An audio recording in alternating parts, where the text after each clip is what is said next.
Do you want? Oh, I'm handing back over to Ray. Ray, sorry about that.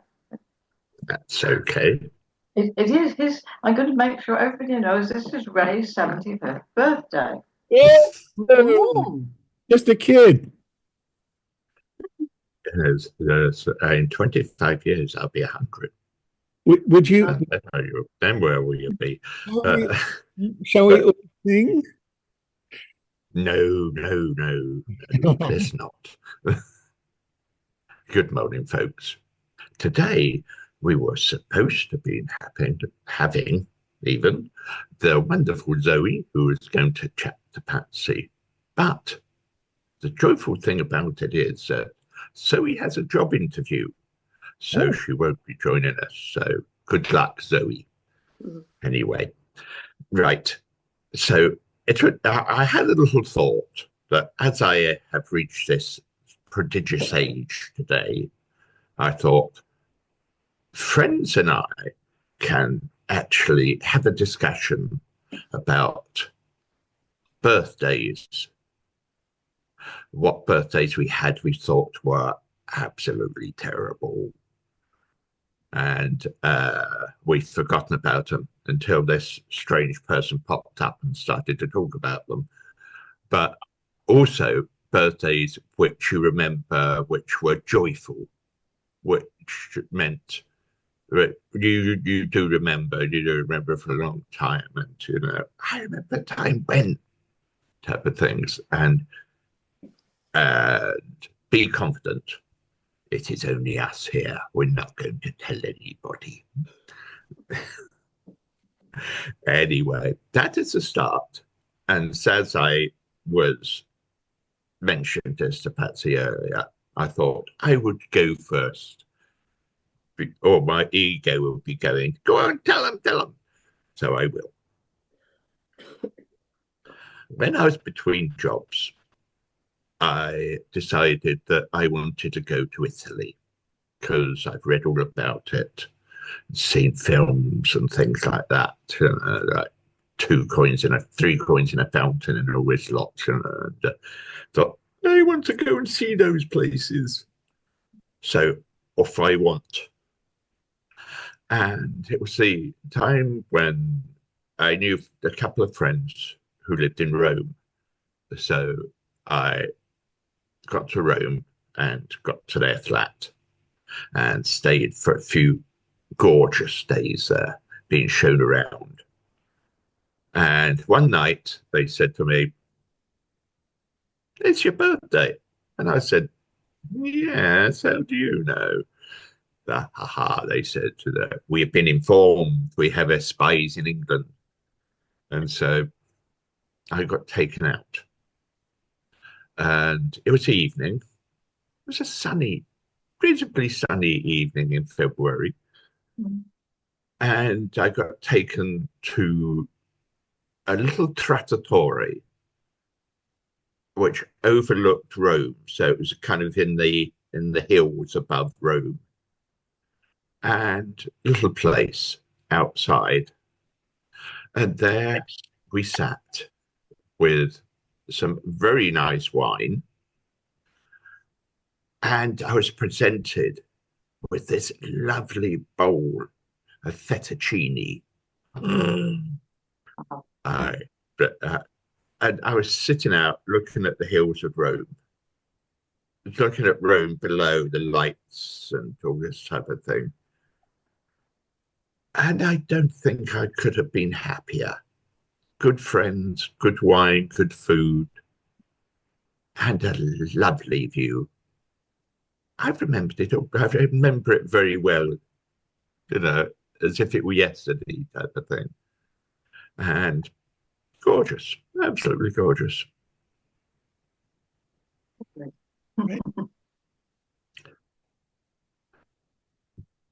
The most horrible one I had was I was at my grandparents'.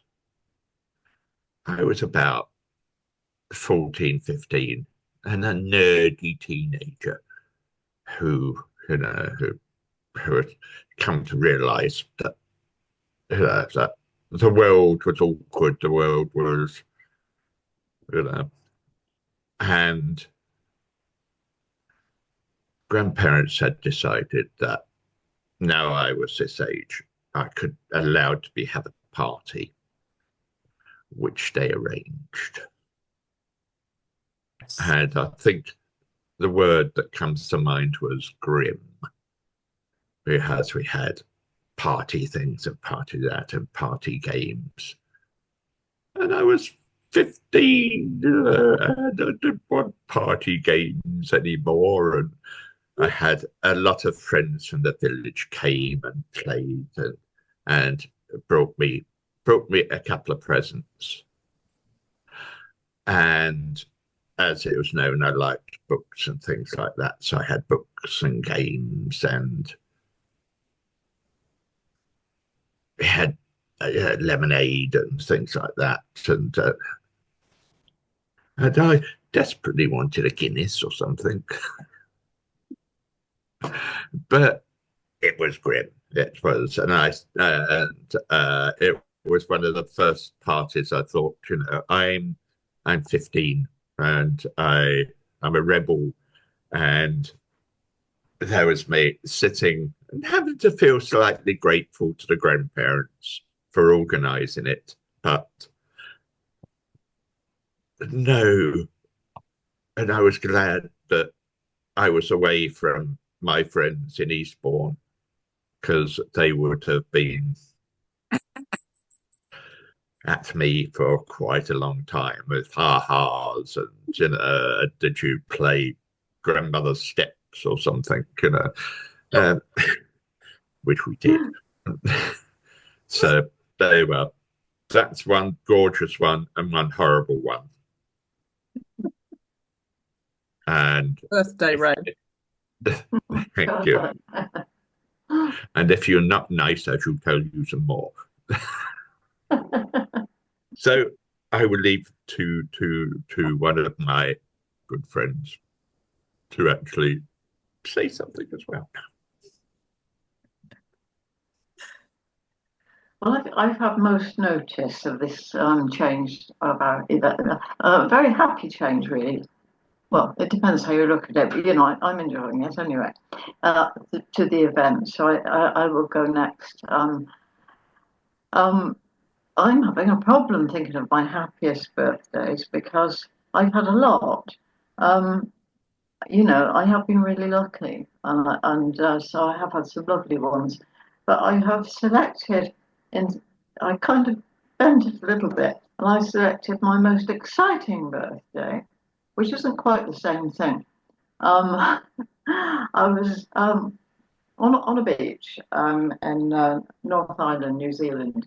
I was on holiday with friends, and always, it's a beautiful day, and we were having a picnic on the beach. So not the traditional sort of birthday cake thing, but lots of fun, and it was really happy. And then we heard the news, and it was the news of the typhoon that had hit. In fact, it was quite a bit further north of where we were. I mean, at the time, I was just so panicked because I had other friends who were also abroad in different areas, and I was absolutely petrified on their behalf. I also thought, I'm afraid, second, I also thought that perhaps my family back in England were worried about me too. So I was frantically trying to send messages. All of the internet was down all over the place. I was just trying to send out messages saying, I am okay, how are you? And this exciting birthday, I can't remember the year, but it was the year of I always remember it as the year of the tsunami. And somebody might be able to fill in. Because I went to New Zealand a few times because of friends I got there. And but it was this one, it was the year of the tsunami.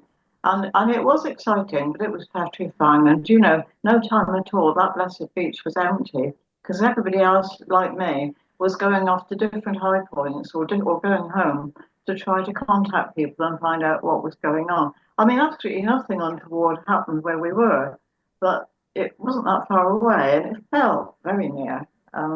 And back in England, people weren't at all sure whether in North Island, New Zealand, we'd have been affected or not.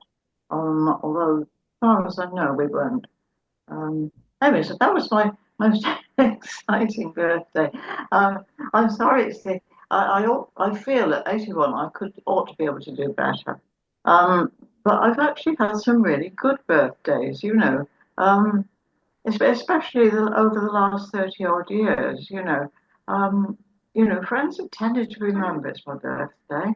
Sometimes they brought me presents which weren't exactly perhaps what I wanted, but it was really nice to receive them anyway. Sometimes they haven't sent presents at all, but they have sent something, say, on Facebook, and that's nice too. And of course, as you get older, your friends dwindle in number. So this year, I have still got my birthday cards up. My birthday's in January, so I'm going to take them down today because they've been up a month, and I think enough's enough. So this year, I've only got 13 this year, which isn't bad for my age, but it's still quite a bit down. And so it's sad because you notice the people who are missing and you think about them, which actually is quite nice too, and the happy times you did have with them. And but I suppose I'm starting to ramble. I'm sorry, but my worst birthdays. I won't go into detail because I have talked to you about my past drinking problems before. My worst birthday, unquestionably, would be the January before I stopped drinking. I stopped drinking on the 16th of November 1988, and this would have been January 29th, 1988. And I can reliably assure you, I spent it at the wrong end of the bottle, feeling extremely unhappy. Nobody liked me anymore. And in fact, two people did turn up. And I don't think my friend George and her friend Liz have ever missed one of my birthdays ever since they knew me. So I am quite sure that they did turn up and they did something nice, but I can't remember because it didn't do my memory any good, that habit of mine, which I'm very happy indeed to say goodbye to. Mm. Okay, so that's mine. I don't know who'd like to go next. 88. I've got some ideas. Um, when I was quite young, under 10 anyway, we had birthdays like Ray, as you said, games and outdoors. And well, it was outdoors for me because my birthday's in June. And so we were running in and out. And then eventually, like, the time comes for birthday presents, and you're there with all your mates and friends. And I opened a lovely parcel, a really big parcel from Mum, and I couldn't believe it. And she had made me a dress, definitely stylish, with little sticking out layers that we had in the 50s. And she had made it from material that had formerly been a dress of hers, which I loved. And that was the best birthday I remember. School friends and son, lots of birthdays I've had so lovely. But the two which I really loved were when I was 39, I just suddenly had this idea to have a birthday and to go. I was living in Runcorn, to go on Chester Canal with a horse-drawn barge and a jazz band. And I put all this on, and friends came round and they gave me amazing gifts, which were so hilarious and bit rude as well. But, we had such a laugh, and the band was superb. It was such a lovely event. And all the birthday cards said happy 40th,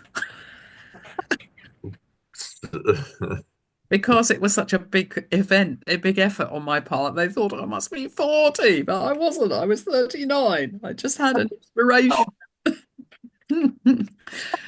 And my dad, unlike your grandparents, Ray, my dad put on the most lovely birthday party for me when I was 21. Again, jazz on a boat. Would you call it a launch, wouldn't you? I think Mm. there was enough space for lots of family and friends, and lots of family came over at that time because I was only 21, and 21st birthdays were really big deals.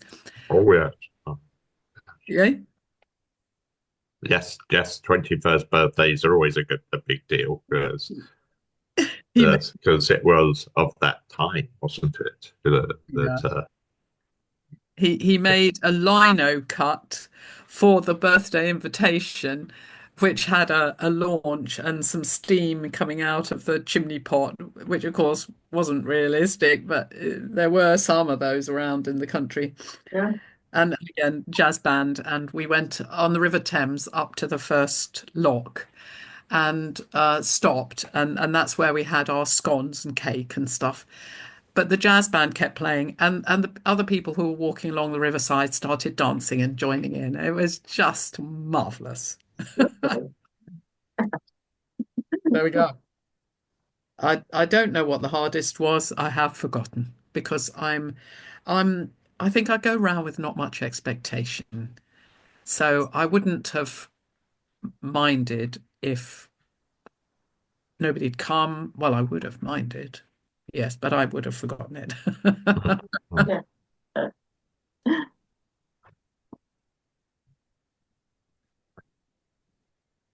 I am going to get something. I'll be Mhm. back in 2 secs. Right. Angelo comes back. Do you want to go next then, David? Or do you want to wait? Let's wait. Yeah, why not?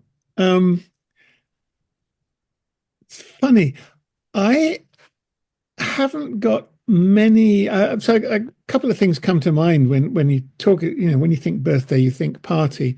I think it was my 50th. I was living in Skelmersdale, and a friend just said, "I'm going to organise a party for your birthday," which I thought was really lovely, and she organised it at her house, and there was nothing super exceptional about it, except that as I walked in, there was my dearest friend, Ian, right? And she had invited him and brought him, I hadn't, and so that was just lovely. Just a big surprise to see this really, really good chum who, this was in Skelmersdale, Lancashire, and he moved in.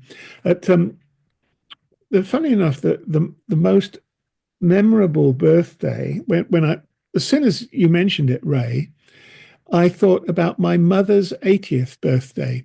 So it wasn't my birthday, it was my mum's Yeah. birthday. And I had been living in the United States at Maharishi International University in Fairfield, Iowa. And I wasn't accomplishing anything great out there. I was just a member of the community.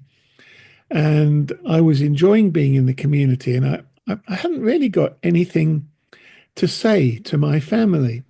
And some of them, I was even contacted once by somebody who said, your family want to know if you're still alive. And so I got a call from one of my sisters saying, "Are you going to come to your mother's 80th birthday?" Like that. Did she Yeah. say it like that? Yeah. And I hadn't been back home in England I'd been living in America for 10 years, and I'd been back home in England once during that time. And it just so happened that this community had reached a peak in its size. And the guru had said, when the community reaches the critical mass, the square root of 1% of the population of the states, America will find itself without an enemy. So this was the time of Gorbachev and the dismantling of the Soviet Union. And I'd gone to be with that community in part because that was I knew something special was going to happen. And I was there for the 3 years leading up to that. And as the Soviet Union collapsed, I walked out of the meditation hall one day, and I'm not prone to schizoid experiences or anything, but I actually heard a voice. Didn't know whose voice it was, and the voice said enigmatically, "I'm ready." So it was like it was like, was it a real? I still wonder about that, because it was like, where did it come from? Was it a loud thought? But it wasn't somebody else. It was saying, "I'm ready," not "you're ready." So it wasn't from outside. And that moment, I knew I'd finished in that community. I had no idea what I was ready for, but I knew that time had been a time of preparation. I was ready to come home. So, I when they said, "Are you coming home for your mother's birthday?" I said, "Yeah, I'll be there." And, the great deal was that my nephew Richard, who I love very much, everybody had been saying, "David will never come home. He's no, blah, blah, blah, blah, blah." And he won a £20 bet with his dad, because he said, "Uncle David will be there." And there was a lovely party for my mother's birthday, and it was very sweet to return from the States and be there for that. Sounds like it was So that's my the good right story. thing to do. I've got another party story, but if there's time, I'll pop it in later. That's my best birthday was my mother's 80th. Good. Yeah. Did you get your parcel, Angela? Not yet. No, it was I thought it might be a knock at the door, but it was the bin men, and they're very good. They empty it. Yeah. So Right. yeah. So I'm still listening out. I thought it was my parcel, but it wasn't. But in terms of birthdays, because my birthday is in April, and it's quite often. I mean, this year my birthday is the 18th of April, so it's Easter Sunday, and so hopefully, some of my family will be coming round. But thinking of birthdays, actually, once I had children, I think their birthdays, I can remember, preparing for their birthdays more than mine. Although I must admit, when my two daughters, I've been divorced twice actually. Yoo-hoo-hoo. But most of my husband and I, the children's father, we separated when Iona when she started school, I think. And so really they were lovely, because they always had a secret for my birthday, and it would be quite obvious.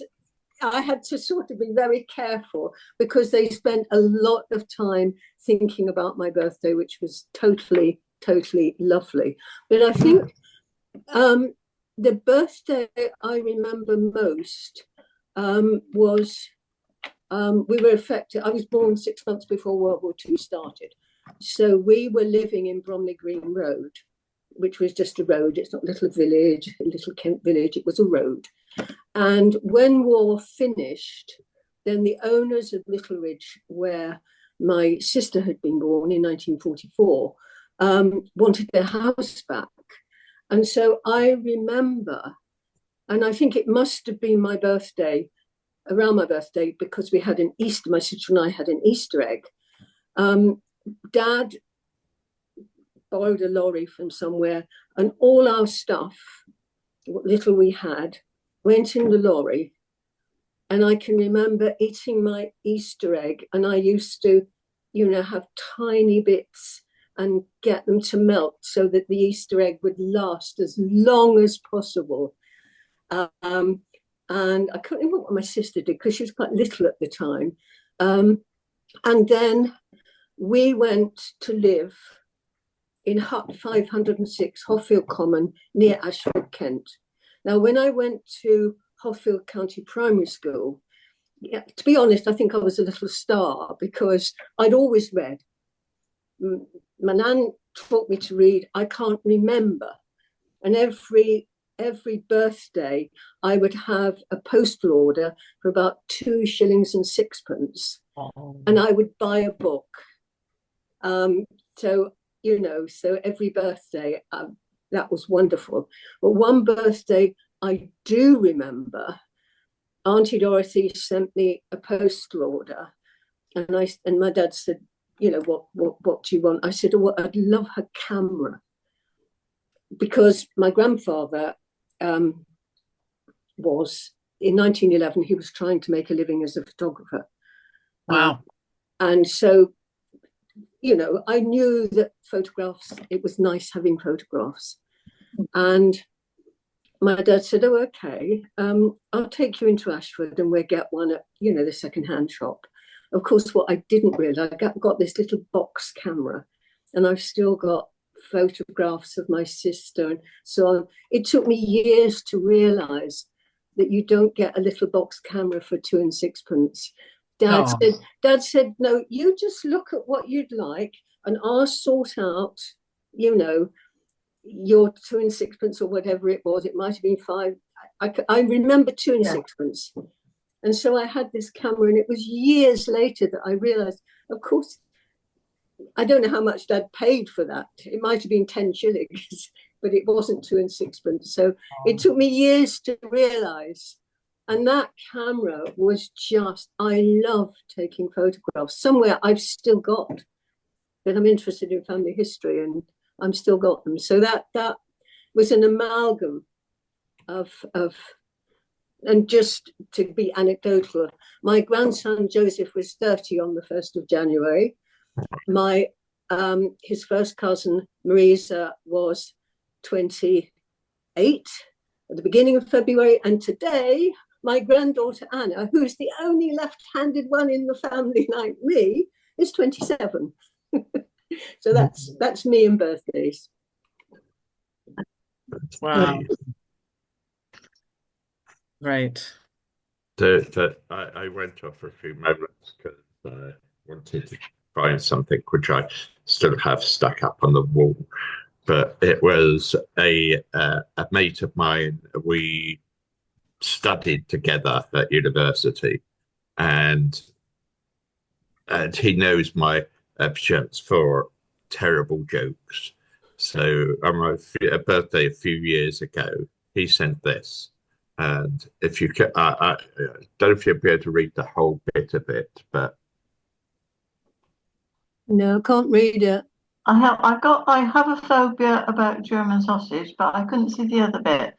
it says there's a patient saying I have a phobia about German sausage, and the psychiatrist is saying, "Would you say you feared the worst? WURST. Worst. That's just terrible." But I love it, and I've kept it for a long time, because you can see the psychiatrist and the patient there, you know. Yeah. It just made me roar with laughter, you know, because I hadn't seen that person for many a year now. But yeah, that was the sort of humour, and that was that is me in a lot of cases, you know, that kind of that I've now, as I trained to be a therapist quite a few years ago. How about Rosie? Are you going to say anything, Rosie? You're on mute. Oh, did I miss something by coming a bit late? Am I breaking up, or can you hear me? Yes, thank you. We can hear you. I think it works if you're close to the microphone, Rosie. Yeah, because it's breaking up sometimes. Nice and close, please. I come forward. Yeah. Yeah, I think my favorite day was my 40th. I was back living in Dublin at the time, and a very close friend arranged a party in her house. And I was involved in some of the arrangements and preparation of food. But it was so wonderful to see, you know, family, friends, some from Northern Ireland, people I hadn't seen for a long time. And it was an amazing day because I'd been to a wedding morning of a friend and then came in the afternoon to celebrate my birthday. And everybody insisted that I opened all. It was just so lovely going through each one and noting the thought people had put into the kind of things I would like. Even after the birthday was over, any time, like one of the presents was Indian bells type of thing that I could in the kitchen. And so lots of the presents I could display around the house and could remember the birthday for a long time afterwards. So, so that was really nice. But I wanted to say that I was actually at a birthday party yesterday, and it was for a Portishead Quaker friend, no names mentioned, who was 90. And his wife, marvelous, marvelous woman, a bunch of friends, including local Quaker friends, for lunch. And so we had a beautiful buffet of food. And then because the gentleman was 90, he was going to have a 2-hour rest, and then other friends were going to come later. So his wife, as I said, had done a most marvelous job. But what I thought was so sweet was, with the invitation, she said, "No presents, please, but could you just offer a poem or a piece of writing or a quote?" And The idea. and then while she was planning to create a whole birthday, a 90th birthday album.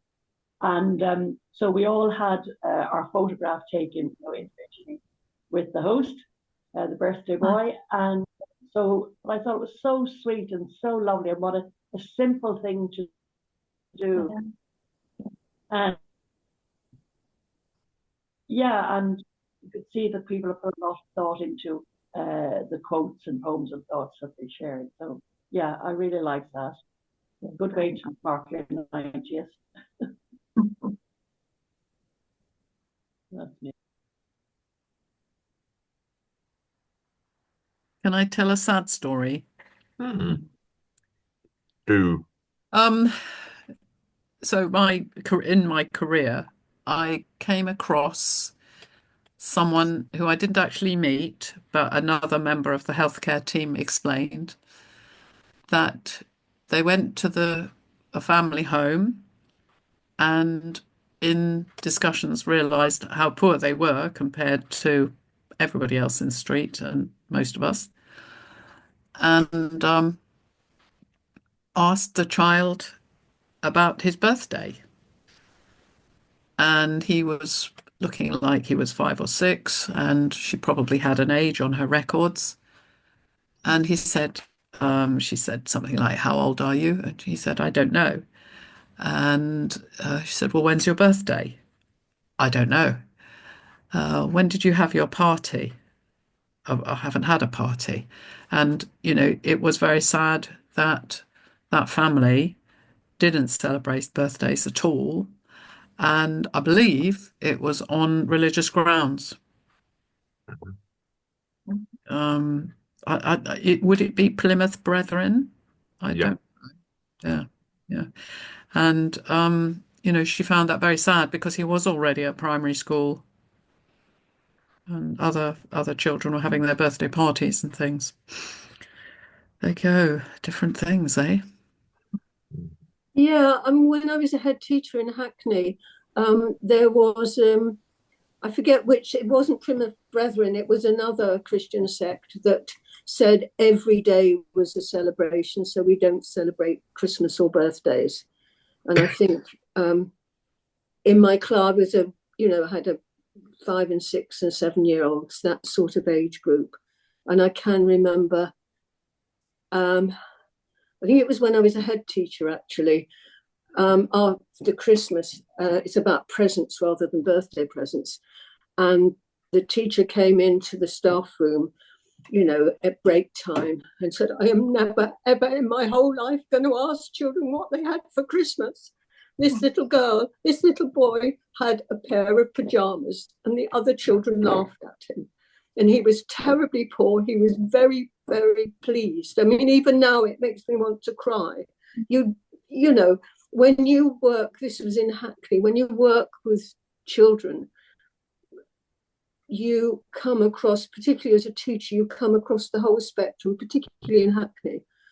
I had every religion, I had atheists and none. And this is a human being that needs to learn. This human being needs to learn to read. This human being needs to learn to write, and so on and so forth. So yes, I think we don't realize, we successful humans don't realize that we are in a bubble of success, really, and that we're lucky. But that gives us, well, I don't know, I'm thinking of that monster Trump, I suppose, and that equally monstrous Musk, and I suppose that's colouring all my thoughts at the moment. It's right that you should say that, Angela, because this evening is the start of Ramadan. Oh. So the type of things like that. And I remember being invited to a party from, as I was working at a youth club at the time, and being invited to this party of this young lad. And he was a Muslim, and he was having a birthday party because, so they were in the West type of thing. And that was quite fun because I got to try some other foods that I never had before, and the remarkable stuff. I'm a bit of anti-curry because my taste buds want to try and sort out my mouth if I have too hot a curry. But that was amazing, and we had people threw colour over each other. So I left that party very decorated in all different colours, but it was a wonderful time. It was, the first, kind of me being, I should be more adventurous in the food I eat. Because, it was just, wow, this is different. This is more anecdote, but when I was married to my second husband, who was, and we're divorced now, but he couldn't take the racism here. He was black and he was Muslim. And when he cooked, he loved fish. We both loved fish, but we would buy a whole fish. Yeah. Somewhere in Eastern, and his half, he would put, spice on. And my half, I would put what I liked on. And I didn't dare have his half because it just burnt my mouth. I couldn't take it.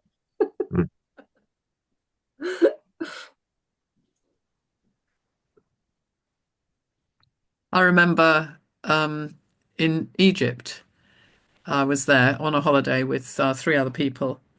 And 2 of us just sort of wandered away from them. They were having coffee in some shisha bar or something, and we just weren't interested. So we just thought we'd sort of wander and take the local scenery in. And suddenly we were invited into a wedding. And it was just marvelous because it was totally unexpected and a real different style. It was wonderful. I love that kind of invitation. And other people love it when I've invited them unexpectedly to some kind of moment of joy. Celebration. You were going to give us another story, David. Oh yeah. 19, I can't even remember, probably 79.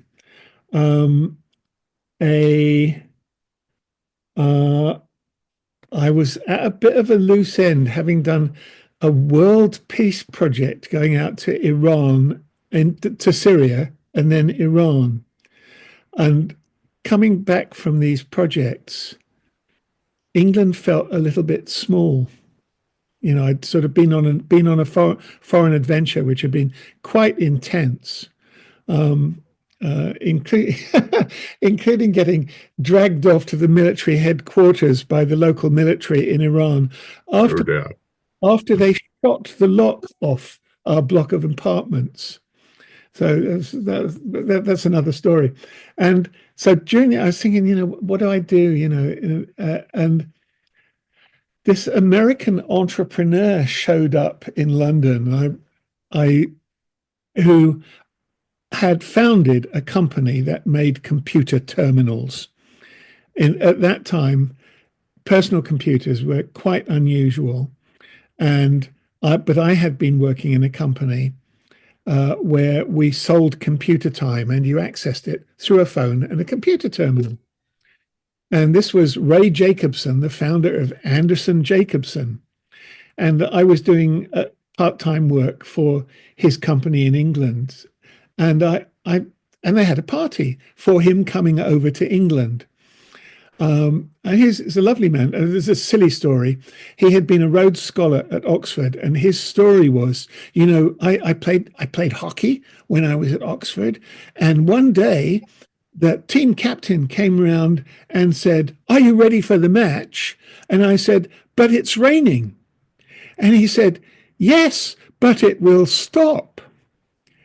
And that was the entirety of his joke, because he came from California, and when it rains in California, it doesn't stop. Of course, we didn't get the joke, but that was his joke. Anyway, during this party for him, I sort of told him about computers and what I thought his company should be doing. And he basically headhunted me to go to California.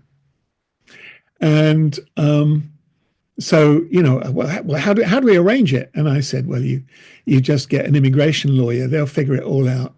And he said, well, how much will you need to move here? And he just plucked the figure $6,000 out of the air, right? And I knew all I needed to do was buy a plane ticket, right?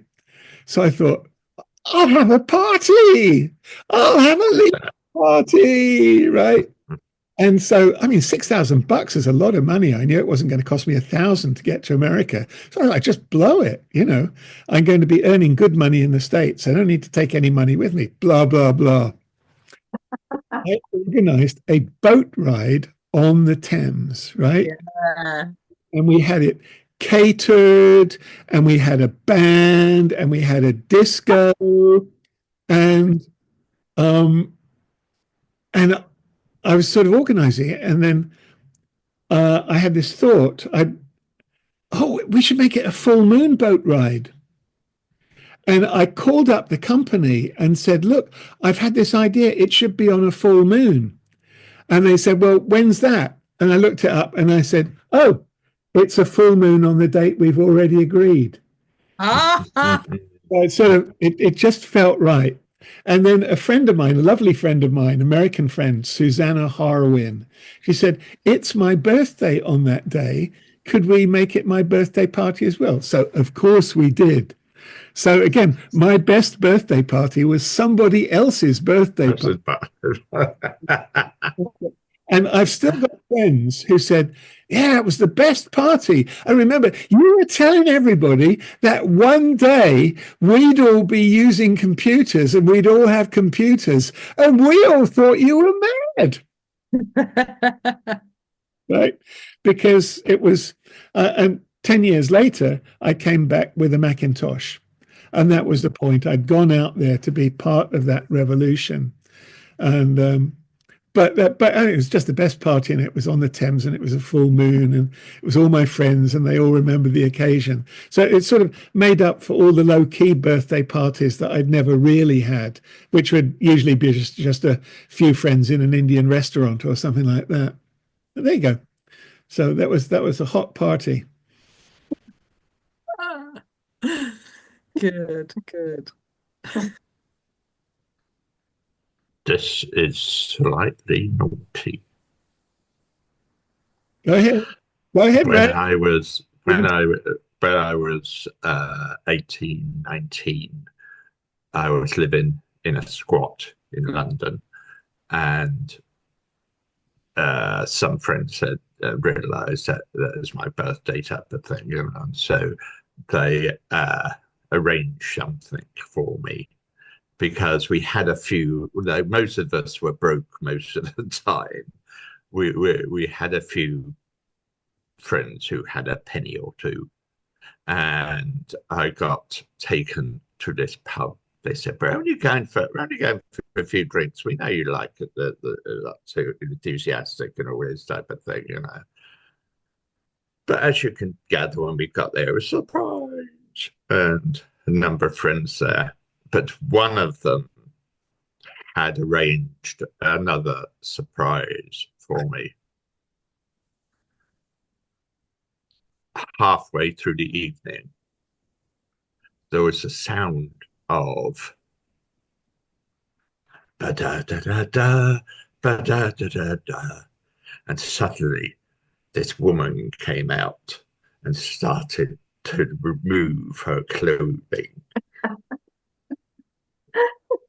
I was excruciatingly embarrassed because I was shy. And I was once upon a time, I know it's hard to believe, but I was a shy 18, 19-year-old and hadn't had very much experience with the opposite sex. And suddenly appeared in front of me this woman who was slowly revealing herself. I remember it, but I remember it because I was so embarrassed that anybody could even find this amusing or think that something like that. But afterwards, I got exceedingly drunk. Oof. Exceedingly, I think it was the first time when I had so much drink given to me and for the next few years, I drank occasionally, but nothing anywhere near that. But as I say, that was slightly naughty, I thought at that age. Well, I was at a party once where they, it wasn't anything to do with me, but they had a guy who came, and this was in the last 10 years. A guy came and did his thing, and it was all his muscles were rippling and shiny with cream, and it's just I found it so awkward. He was quite humorous, actually, thank goodness. But it was, that was the best side of it, was that he was quite a comedian as well. But otherwise, it would have been,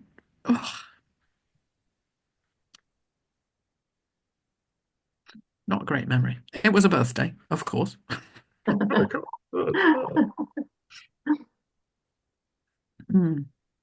Yes.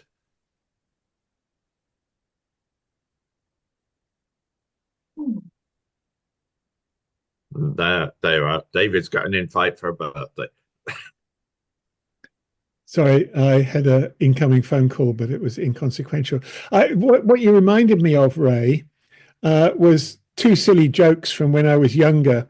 The class comic at school was actually an excellent musician. He had a guitar with a noose on it at the end, which was labeled Hank B. Marvin.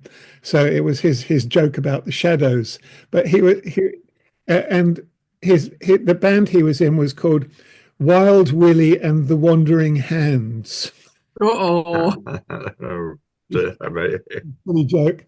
And I had another good friend who was a lady drummer in a band, and her band was called Free Booze and Stripper, because of course when that appeared on a poster, it was just a verbal joke. But she was a good musician and she was a good drummer. But I thought people come up with all kinds of humor and you just have to accept other people's humor. That's what they find good. So that's my stripper joke, Ray. So I'm not quite sure it's entirely appropriate in a Quaker context, but you'll forgive me, I'm sure.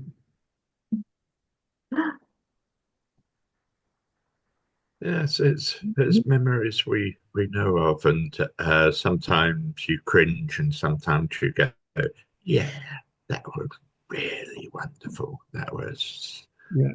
something I will always remember." Like my Italian sojourn, which was wow, Your what? Italian sojourn trip, my Italian trip. Right. Uh, I was being slightly literal. But yeah, oh, quote, if you ever go to Italy, there is a song, a beautiful song called Come Back to Sorrento, kind of Italian. So there you go. Don't go to Sorrento.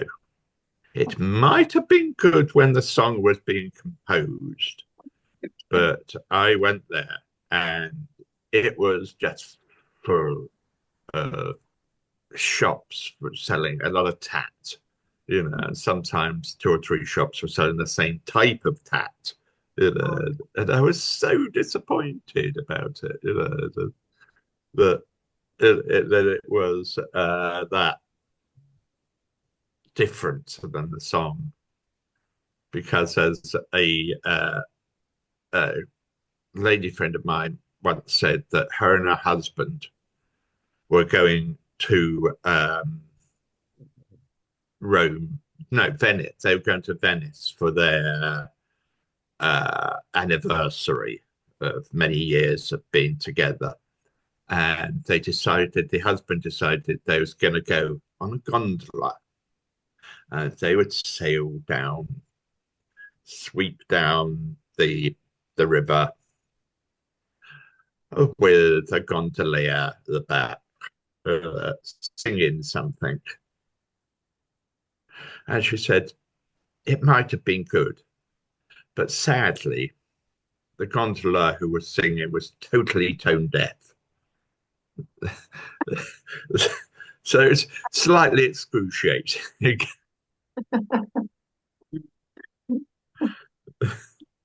Can I pick up on Rosie's lovely birthday party that she went to, the poetry and chats and jokes or whatever it was else. I don't know what else, Rosie, they did, but at my 70th, I got the inspiration, or my brother did, I can't remember, but we used to sing a lot at school and we sang Negro spirituals, and every now and again he and I have sung together, and we just adore singing together. And we practiced a particular song and did a Negro spiritual. But not only that, but a friend of mine who can just pick up and play piano by ear played with us. So that was totally amazing. But we sang this Negro spiritual at my birthday party, and that's what people remember because it was just, we were loving doing it and sharing it with everybody, and it came over very well. So I hope, Rosie, that birthday for that person you went to is absolutely remembered, sparkling.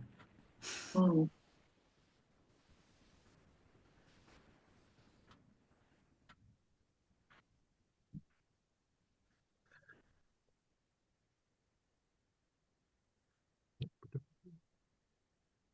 I know what it is somewhere. There you go. Oh, that's January. Well, I think I've had a good time here this morning listening to all these wonderful stories, and some of them not so wonderful, excruciating stories occasionally, but they were things that we remember and remember gratefully of us growing up. So thank you, friends, for being here. And I have enjoyed it. Thank you, Ray. Good inspiration for a day to plug a gap that needed plugging. Mm. That was really great. Thank you. But, Patsy, what are we doing next week? I'm about to let you down because I forgot to look it up. I'll tell you why. I did have a good reason. I was rather upset that I didn't have anyone to do the last slot in March. And just at the last minute, Kate Cashmore got in touch with me to say that she would be able to do her talk about growing up in Borneo for the last slot in March. And I'm afraid I was so taken with this and with making a note about it, I completely forgot to look up what we're doing next week. I think so. Can you remember? Anyone? I've just found it. Oh, thank goodness. Okay. It's Emma Roberts, who is going to talk on a thing called Quakerology. Say again. Quakerology. Quakerology. Oh, Yes. Video talks with Quakers about their faith. Hmm. Might be And interesting. that sounds like it could be interesting, doesn't it not? Hmm. and I went to I was trying to, in case Ray wasn't able to come up with it, I was looking in my mails for it. And here's something for you to cringe about, Patsy. The notices have come around for I couldn't quite understand it. It says notices for Sunday, March the 22nd. As the subject line for the email, and I think it meant to be Sunday, March the 2nd. But nobody's Is going. that me? Oh no! Oh I thought you'd like that. oh. Abs- Thank you for telling me. Absolutely nobody is going to mind at all, and we'll all get it. But I thought it'd be fun to tell you that. Oh, In it's dreadful. public, We've got, David. we've got very smart new notices too. It's such a shame. I must have got carried away because I've been having assistance with how to lay out our notices better, and I was so thrilled with how they looked. I I don't believe it. Yes. So So, there's a purpose to mentioning the mistake because it highlights a triumph. So that's true. great. Thank you, everybody. And I've noticed that Zelensky, in various articles I read, is spelt with two Y's on the end or one Y. And I do not understand why.